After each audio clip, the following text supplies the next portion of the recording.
ওই লোকটা গাছের তলায় কাঁদছে। তো মারওয়ান বলছেন, মা তুমি গাছের তলায় কাঁদছো কেন, কি হয়েছে? মেয়েটা বলছেন, বাবারে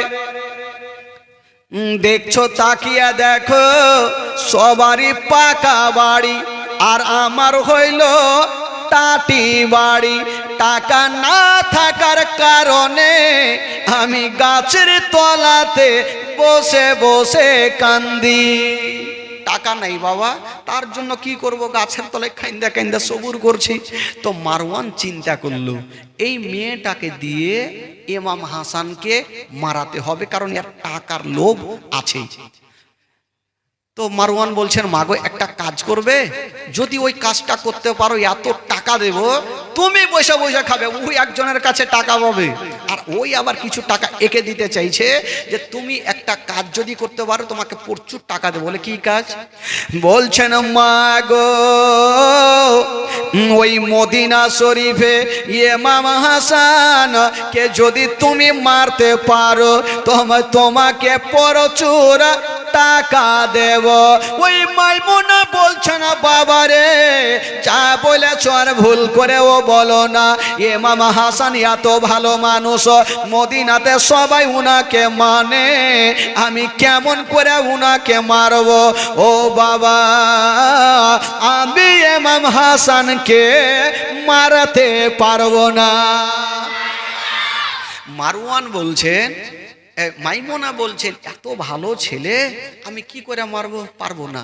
তো মারওয়ান বলছেন, মাগো তোমাকে একটা রাত সময় দিলাম, তুমি রাত্রে ভাবনা চিন্তা করো, যদি তোমার ডিসিশন আমার সঠিক হয় সকালবেলাতে কালকে আবার এই গাছের তলায় দেখা করো। ওই দাঁড়াও বাবা।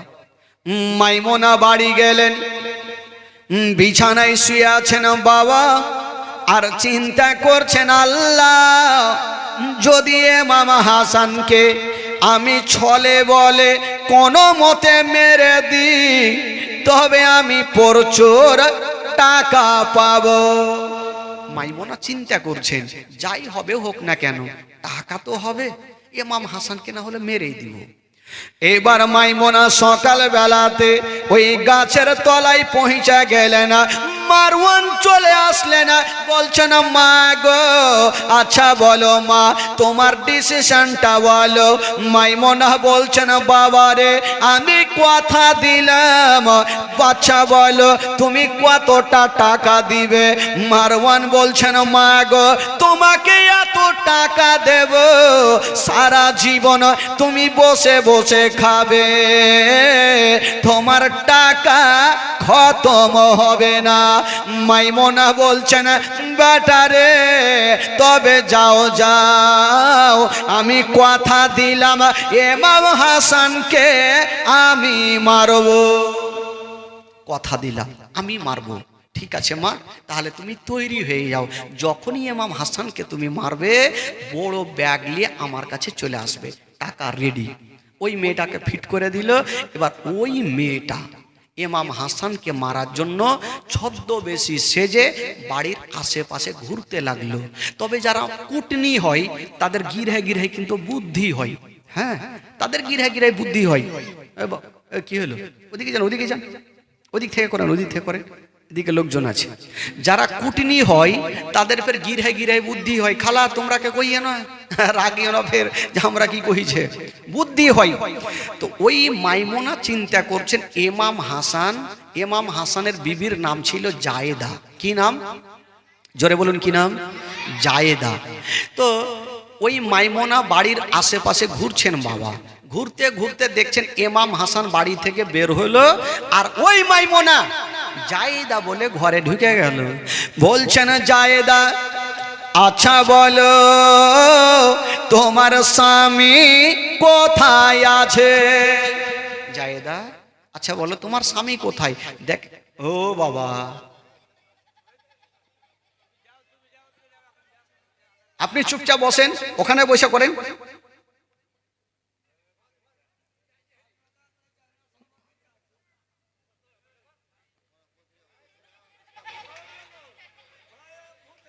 আরে বাবা জানতো আপনাকে দেখে ভয় লাগছে, কখন গুলি টুলি মারি দেবেন আমাকে। বসেন ওখানে, হ্যাঁ বসেন, যান ওকে বসান ভাই, বসান বসান ওখানে। চেয়ার দাও, চেয়ার দাও, চেয়ার দাও ওকে। বাপরে ক্যামেরা রে। এবার ওই মাইমুনা ঢুকে গিয়ে বলছেন, জায়েদা তোমার স্বামী কোথায়? দেখেন কি চক্রান্ত করছেন। মাইমুনা জানে ইমাম হাসান নাই, তাও জায়েদাকে জিজ্ঞেস করছেন তোমার স্বামী কোথায়। তো জায়েদা তো আর কখনো মেয়েটাকে দেখেনি, মাইমুনাকে দেখেনি। বলছেন আপনি কে? আপনাকে তো চিনি না। ওই মাইমুনা বলছেন, জায়েদা তুমি না চিনতে পারো, তোমার স্বামী ইমাম হাসান আমাকে চিনে, আমি হলাম তোমার মাসি। তো মাইমুনা ভাবলো, জায়েদা ভাবলো মাসি যখন বাড়িতে এসছে মা বাবার জন্য দোয়া করে দিচ্ছি। তো যখন জায়গা কি বলে এসছেন মাসি, তো ঘুরিয়ে দিব না। ঠিক আছে মাসি গো কি ব্যাপার? বলছে আচ্ছা তোমার স্বামীর জন্য ভাবলাম কিছু খাবার নিয়ে আসবো। দেখেন বিষ কি করে পান করাই। বলছে তোমার স্বামীর জন্য কিছু খাবার নিয়ে আসার ইচ্ছা ছিল, জানি না কি খাবে না খাবে, একটু বলে দাও, এর পরের দিন যদি আসি তো নিয়ে আসবো। তো জায়েদার মনের মধ্যে কোনো ময়লা মাটি ছিল না, উনি সত্যি কথা বললে, কারণ স্বামীরা কি খায় বিবিরা সব জানে। বলছে মাসি গো আমার স্বামী সব থেকে মধু খেতে ভালোবাসে।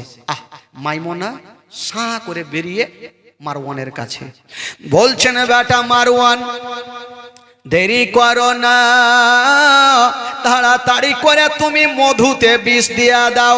বাবা মধু নিয়ে আসা হইল। বাবা গো ইয়া তো বিষ মিশিয়া দিল, ওই লাল মধুখানা জামের মতো কালো হয়ে গেল। মাইমুনা বলছেন বাবারে যদি জায়েদা জিজ্ঞাসা করে মাসি গো মধুর রং হয় লাল, কালো কেন হইল? তখন মারওয়ান বলছেন তুমি বলবে মা এটা হইল বিদেশি মধু, এই মধুর রং লাল হোকা কালো হইতে পারে। এবার ওই মধুতে বিষটা মিশিয়ে নিয়েছেন বাবা, আর বিষ মিশিয়ে নিয়ে হাইরে মাইমুনা ওই বিষটা নিয়ে বাবা গো ইমাম হাসানের বাড়ির পাশে যেন ঘুরছেন। বাবা দাঁড়িয়ে আছেন বাইরে, ইমাম হাসান কখন বাড়ি থেকে বের হবে। যেমন মা গো ইমাম হাসান বাড়ি থেকে বেরিয়ে গেল, ওই মাইমুনা ওই মধুখানা নিয়ে ঘরে ঢুকে গেল। মধুখানা নিয়ে ঘরে। জায়েদা বললো মাসি কি খবর, আবার আপনি আসলেন? বলছে তোমার স্বামী কোথায়? দেখেন কত চক্রান্ত। ও দেখলো যে স্বামী নেই, আবার জিজ্ঞেস করছে তোমার স্বামী কোথায়। বললো মাসি গো আপনার ভাগ্য থেকে ভাগ্য খারাপ, আমার স্বামীর সঙ্গে আপনার দেখা হচ্ছে না, এখনই তো গেল, পহারে দেখা হলো না। তো যাকে জায়েদা কিছু বলার নাই, আবার কোনোদিন আসবো, এই যে মধুখানা নিয়ে এসে তোমার স্বামীকে একটু দিয়ে দিও। জায়েদা ভাবলো যে মাসি যখন দিচ্ছে তাহলে আর কি আছে, মধুখানা নিয়ে ঘরের মধ্যে রেখে দিলেন বাবা। মাইমুনা বেরিয়ে গেল। বাইরে থেকে ও কিন্তু একটা সোরাক দিয়ে দেখছেন ইমাম হাসান ঢুকে মধুখানা খাচ্ছেন কি খাই না। দেখছেন বন্ধুরা ইমাম হাসান বাড়িতে ঢুকে গেল। বলছেন জায়েদা বাড়িতে কিছু খাবার থাকলে আমাকে দাও। বাবা গো জায়েদা ভাবছেন আল্লাহ বাড়িতে কোনো খাবার নাই, তবে মাসি মধুখানা দিয়ে গেছে, এই মধুখানা আমার স্বামীকে দিয়ে দি, আমার মাথার তাজকে দিয়ে দি। ওই জায়েদা ওই মধুখানা নিয়ে ইমাম হাসানের সামনে নিয়ে চলে আসিল। বলছেন স্বামী গো এই যে মধুখানা আপনি খেয়ে নেন। ইমাম হাসান কোনো কথা জিজ্ঞেস করলেন না। ওই মধুখানা নিয়ে একটা আঙুল ডুবায়া, যেমনই আঙুলে মধুখানা নিয়ে মুখে দিয়েছেন বাবা, যেমনই মুখে দিয়েছেন মা ওই মধুখানা বাবা পেটে চলে গেল। আর যেমনই পেটে যেতে নাই কলেজা জ্বলতে আরম্ভ করে দিল। যারা বিষ পান করে তারা জানে তার ব্যথা কতটুকু হয়। যেমনই বাবা পেটে চলে গেছে ইমাম হাসান আর থাকতে পারে না, চচ্চর করে কাঁদতে আরম্ভ করেছেন। বলছেন বিবিরে তুমি আমাকে বিষ দিয়েছ না মধু দিয়েছ? বিবি বলছেন স্বামী গো আমি কিছুই জানি না, মাসি দিয়ে গেছে তাই আপনার সামনে হাজির করেছে। ইমাম হাসান যখন থাকতে পারে না। বলছেন বিবি রে দেরি করো না, তাড়াতাড়ি করে আমার নানার রওজাতে নিয়ে চলো। বাবা গো হাইরে বিবি জায়েদা ইমাম হাসানকে ধরে নিয়ে বুকে নিয়ে চলে গেলেন কোথায়? আমার নবীর রওজা মোবারকায়।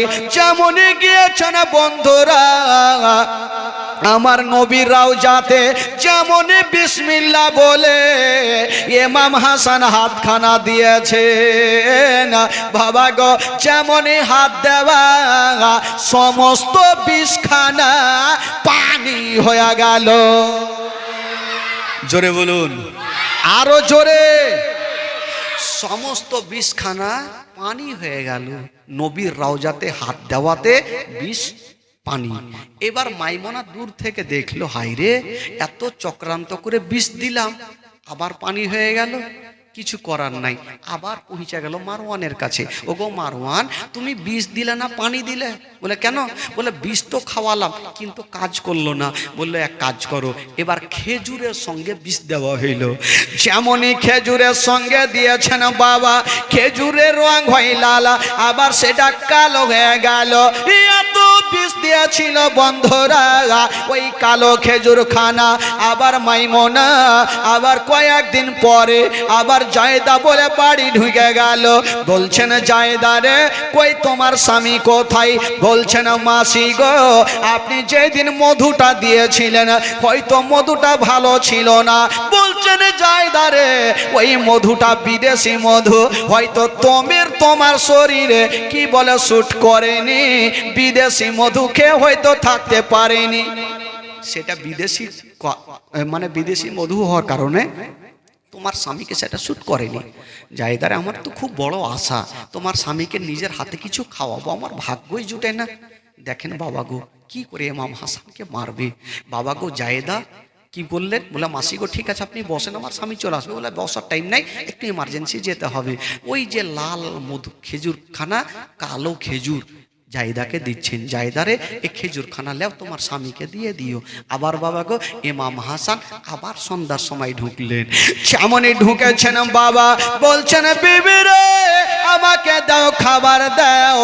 সর্বপ্রথম ওই খেজুর খানা দিয়েছেন বাবা, একটা খেজুর খেতে নাই, আবার কলেজা জ্বলতে আরম্ভ করলো। ইমাম হাসান বলছেন বিবি আর থাকতে পারি না, আর থাকতে পারি না, এই খেজুর নয় বিষ আছে, আমাকে আবার নানার কাছে নিয়ে চলো। বাবা গো যেমনই বিবি আমার ইমাম হাসানকে নানা রওজাতে নিয়ে গেছেন বাবা, সঙ্গে সঙ্গে বিষখানা পানি হয়ে গেল। জয়বার বিষ দিচ্ছেন, বিষ পান করছেন, নানা রওজাতে যাচ্ছেন, বিষ পানি হয়ে যাচ্ছে। 5 থেকে 7 বার বিষ দেওয়া হয়েছিল, কখনো খেজুরের সাথে, কখনো মধুর সাথে, কখনো পায়েসের সাথে, কখনো ক্ষীরের সাথে বিষ দেয়, নানা রওজাতে যাই পানি হয়ে যায়। মাইমনা বলল আমি আর দিতে পারবো না। বাবা গো শেষের সময় একটা বিষ দিয়েছিল, যে বিষটা পান করে ইমাম হাসান নানা রওজা পর্যন্ত যেতে পারেনি, ছটপট করে দুনিয়া থেকে বিদায় নিয়ে চলে গেছিলেন। আচ্ছা বলুন তো বাবা সে বিষটার নাম কি গো? যে বিষটা দিয়েছিল এই বিষটা পান করে ইমাম হাসান নানা রওজাতে যেতে পারেনি, সে বিষটার নাম একটু বলেন তো, জানা নেই? সুবহানাল্লাহ। তাহলে কি জানা আছে আপনাদের ভাই? আচ্ছা এই জীবনী তো হয়নি নাকি? এই জীবনী হয়নি তো কি করে জানবে? যে বিষটা দেওয়া হয়েছিল সে বিষটার নাম হইল হীরক চূর্ণ জহর, হীরার গুঁড়া। কোথায় থাকে জানেন? দেখবেন এদিকে কোনো কাঁচের দোকান আছে, কাঁচের দোকান একটু বলেন আছে তো? আপনি দেখবেন কাঁচের দোকানে কোনো হ্যাকশো নিয়ে আড়ি দিয়ে কাঁচকে কাটা হয় না, কি দিয়ে কাটা হয়? একটা পেন্সিলের মতো রুলের মতো থাকে আর এইভাবে টেনে দেয়, যেইখান দিয়ে টানে সেই পর্যন্ত ফেড়ে যায়। ওই যে রুলের আগারে হীরা লাগা থাকে, হীরা। তো আপনি চিন্তা করেন ওই হীরাতে কাঁচকে যদি ফেড়ে দেয়, ওই হীরা যদি পেটে যায় তাহলে কি হবে? বাবা গো হীরার গুঁড়া ইমাম হাসানকে কি করে খাওয়াচ্ছেন? মারাত্মক ঘটনা ভাই, সবাইকে চোখের পানি ফেলতে হবে। বাবাকে কি করে খাওয়ালেন? ইমাম হাসানের বিবি। একটা লোককে যদি 5 থেকে 7 বার বিষ পান করা হয়, বলুন তো তার ভিতর কি ঠিক থাকবে? শরীর খারাপ, প্রচণ্ড খারাপ, উঠে দাঁড়াতে পারে না। ইমাম হাসান ইমাম হুসাইনকে ডেকে বলছেন, ভাই হুসাইন রে, শুনেন মা গো, একটু কান দিয়ে শুনেন মা, কলেজা ফেটে যাবে মা। বলছে, ভাই হুসাইন রে, আমি যে কটা দিন বাঁচবো ভাই, আমি আমার বাড়িতে থাকবো না, আমি তোমার বাড়িতে থাকবো রে ভাই। ইমাম হুসাইন বলেছিল, দাদা গো, আপনি হচ্ছেন আমার বড় দাদা, আপনি আমার বাড়িতে থাকবে না, এর থেকে খুশির খবর কিছু হতে পারে না, আপনি আমার বাড়িতে থাকেন। তবে ইমাম হোসেনের বাড়িতে আরাম করছেন বাবা, যেমনই আরাম করেছেন মা,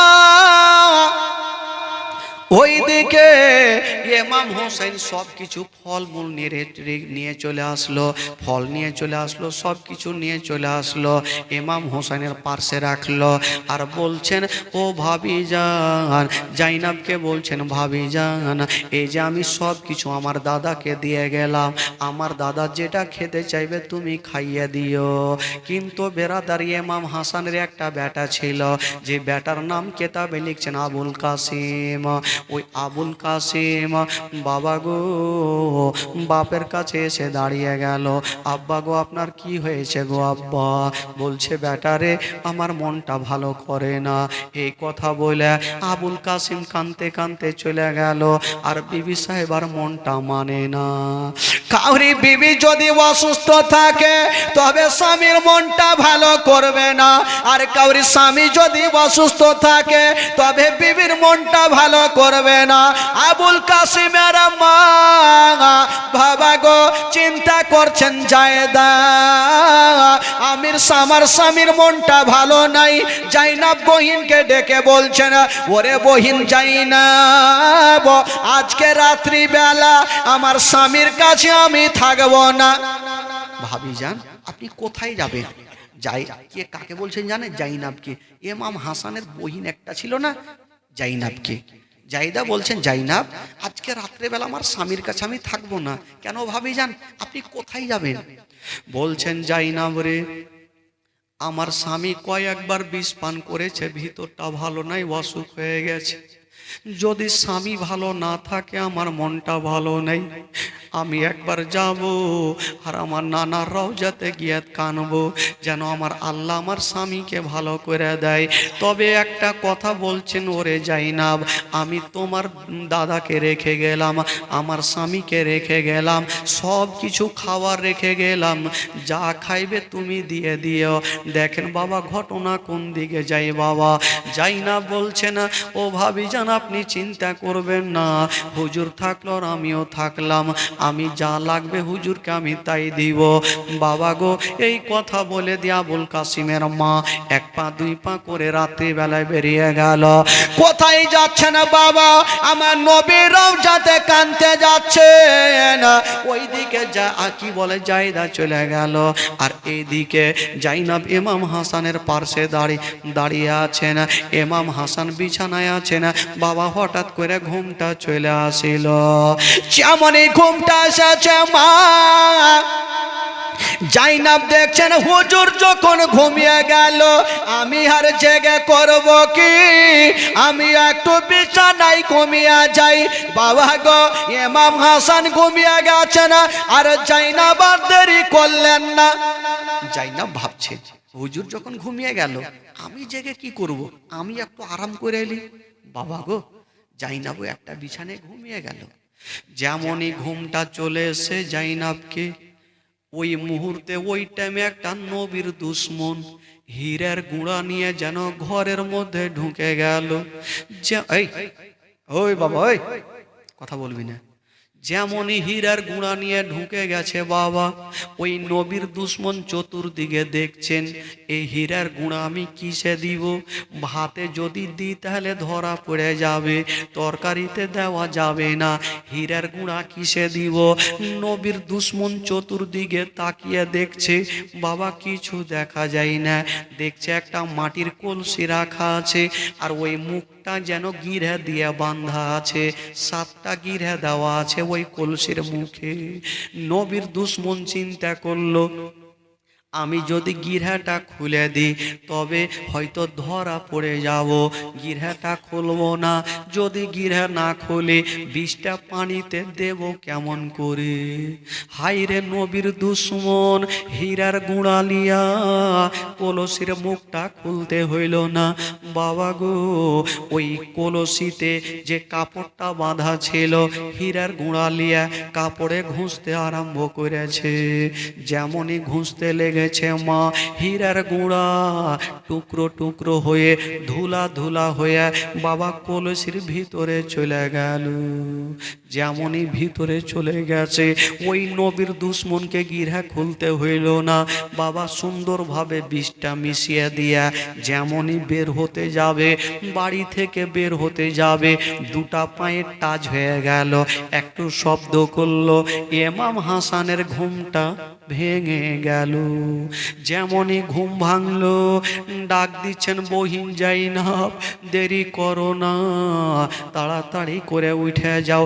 জাইনাব চট করে উঠে গেল। হুজুর কি হয়েছে আপনার? দেখছেন বাবা গো, ইমাম হাসান ঘুম থেকে উঠেছে, গোটা শরীর দিয়ে যেন ঘাম বের হচ্ছে, গোটা শরীর দিয়ে ঘাম বের হচ্ছে। বলছে হুজুর আপনি এরকম কেন হলেন? বলছেন বহিন জাইনাব রে, ওরে বহিন জাইনাব, তুমিও ঘুমিয়েছিলে, আমিও ঘুমিয়েছিলাম, আর ঘুমের মধ্যে একটা স্বপ্ন দেখলাম। বলছেন হুজুর কি স্বপ্ন? বলছেন বহিন তোমাকে স্বপ্নের কথা পরে বলবো, আমি স্বপ্ন দেখার পরে আমার হুলকুমটা শুকিয়ে গেছে, যদি তুমি পারো এক লোটা আমাকে পানি দিয়ে দাও। জাইনাব বলছেন ভাইয়া গো, বলছেন হুজুর গো, আপনাকে পানি দিব, আপনি চিন্তা করবেন না, একটু দাঁড়িয়ে যান, একটু দাঁড়িয়ে যান। জাইনাব চতুর্দিকে দেখতে আরম্ভ করেছেন, আমার ভাবি সাহেবা বাড়িতে পানি রেখে গেছে কিনা। চতুর্দিকে দেখছেন, জাইনাব মুখটা ঘুরিয়ে দেখছেন কলসিতে পানি রাখা আছে। জাইনাব ভাবছেন কলসি থেকে পানি দিব, তবে জাইনাব বলছেন হুজুর আপনি পানি চেয়েছেন, আপনাকে পানি দিব, তবে হুজুর গো এই যে কলসিতে পানি আছে এটা হলো ঠান্ডা রাতের পানি, এটা বাসি পানি, আপনি 5টা মিনিট আমাকে সময় দেন, আমি লোটা নিয়ে যাব আর বাইরে থেকে টাটকা পানি নিয়ে আসিব, আপনাকে পানি পান করাবো। চাই না বাবা গো, লোটা নিয়ে মা পানি আনতে গেল, একটা গেট দিয়ে বেরিয়ে গেল, আর আবুল কাসিমের মা ইমাম হাসানের বিবি নবীর রওজাতে জিয়ারত করে অন্য গেট দিয়া যেন ঘরে ঢুকে গেল। একদিকে জাইনাব পানি আনতে গেল, আর অন্য দিক দিয়ে জায়েদা বাবা গো বাড়ি ঢুকলো। দেখছেন ইমাম হাসান কাঁদছে বিছানায় বসে বসে। বলছেন স্বামী গো আপনি কাঁদছেন কেন? বলছেন বিবি রে আমার হুলকুমটা শুকিয়ে আছে, একটু পানি লাগবে। বিবি বলছেন স্বামী গো আমি তো পানি রেখে গেছিলাম, আমি তো পানি রেখে গেছি, আপনাকে জায়েদা পানি দেয়নি? বলছে না, আমার জন্য টাটকা পানি আনতে গেছে। বিবি ভাবছেন হাইরে পাগলি রে, আমি পানি রেখে গেলাম আর পাগলি লোকটা জান ছাড়ছে আর উনি টাটকা পানি আনতে গেছে। হুজুর আপনি চিন্তা করবেন না, আপনাকে আমি নিজের হাতে 1 গ্লাস পানি দিচ্ছি হুজুর, একটু আপনি গলাটাকে ভিজিয়ে এলেন, জাইনাব যখন টাটকা পানি আনবে তখন আপনি আসুধা করে পানি পান করবেন। জানে না এই পানি, জানে না এই পানিতে বিষ মিশানো আছে।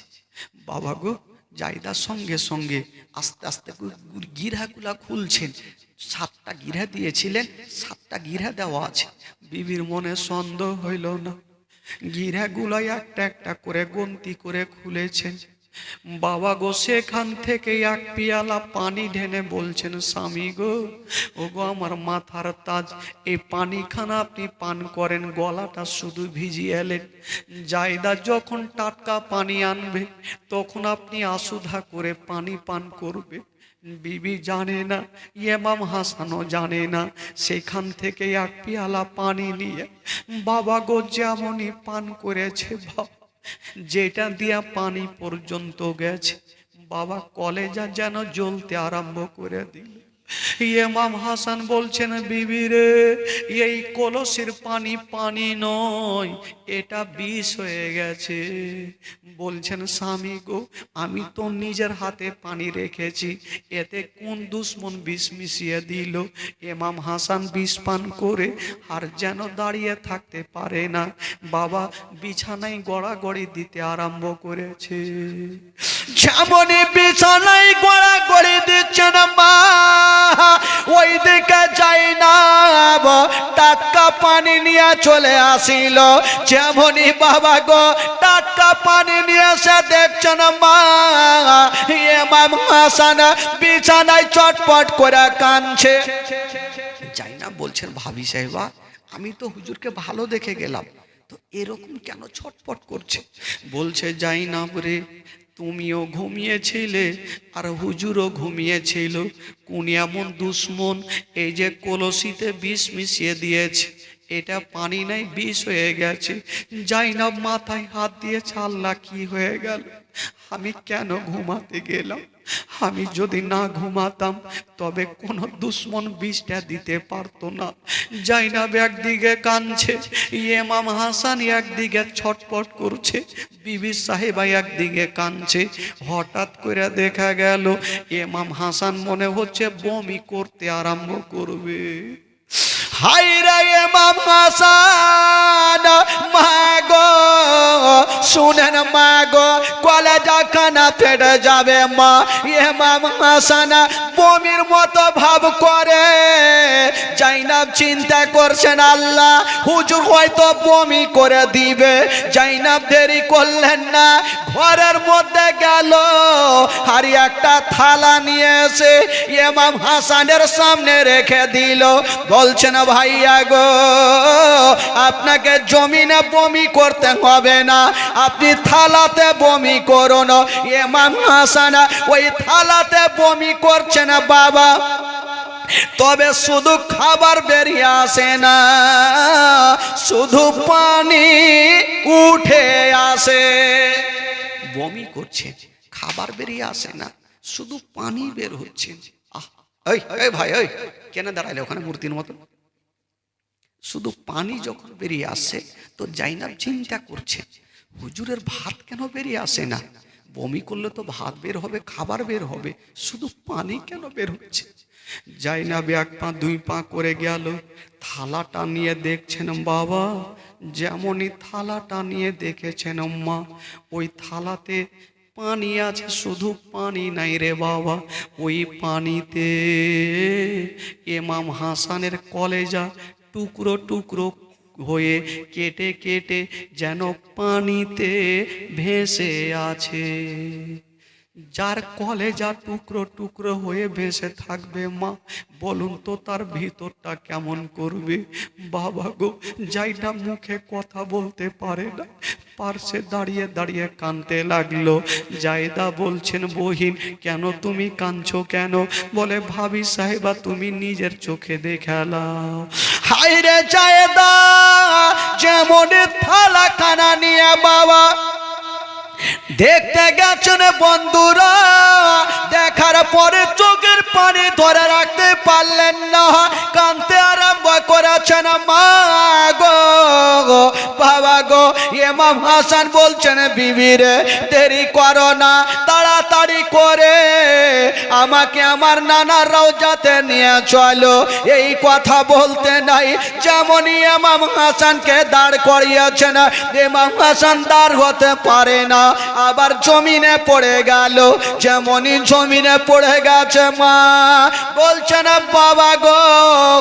ইমাম হাসান বলছেন বিবি রে আমি আর যেতে পারবো না, বিবি দেরি করো না, আমার বেটা আবুল কাসিমকে ডেকে নাও, আমি আমার বেটার সঙ্গে দেখা করব। বাবা গো আবুল কাসিমকে ডাকা হইল, আবুল কাসিমকে টেনে বুকে লাগিয়েছেন আর বলছেন বেটা রে দেরি করো না বেটা তাড়াতাড়ি করে যাও, তোমার চাচাকে একবার আমার কাছে ডাকো, একবার আমার ভাই হোসেনকে আমার কাছে ডাকো। আবুল কাসিমে দৌড়াতে দৌড়াতে গেল, বলছেন চাচা গো তাড়াতাড়ি করে চলুন চাচা, সব শেষ হয়ে গেল চাচা, বরবাদ হয়ে গেল চাচা। বলল কি হইল?